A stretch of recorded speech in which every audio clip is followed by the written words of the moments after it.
இப்போ நம்மள மாதிரி ஆளுங்களுக்கோ இல்ல இன்னும் பணக்காரவங்களுக்கோ வெள்ளத்தால அவங்க பாதிக்கப்படும் போது அவங்களுக்கு ஒரு நிவாரண தொகைங்கிறது வந்து தேவையில்லாத ஒரு விஷயமா இருக்கலாம். ஆனா அது தேவைப்படுற மக்கள் தான் இன்னைக்கும் இந்திய நாட்டுல வந்து ஜாஸ்திங்கிற புரிதல் வந்து எப்பதான் இந்த மாதிரி எலைட் அரசியல்வாதிகளுக்கு வரும்னு எனக்கு தெரியல. அவங்களுக்கு வந்து கொடுக்க வேண்டியது வந்து அரசாங்கத்தோட கடமை. அந்த கடமைய தமிழ்நாடு அரசு செஞ்சிருக்கு. அப்படி குடுத்ததுனாலயே அவங்களுக்கு ஓட்டு கிடைச்சிருமான்னா கிடையாது.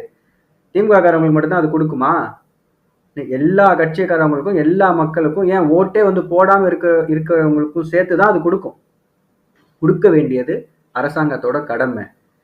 குடுக்காம கடமை தவறுனது நீங்க.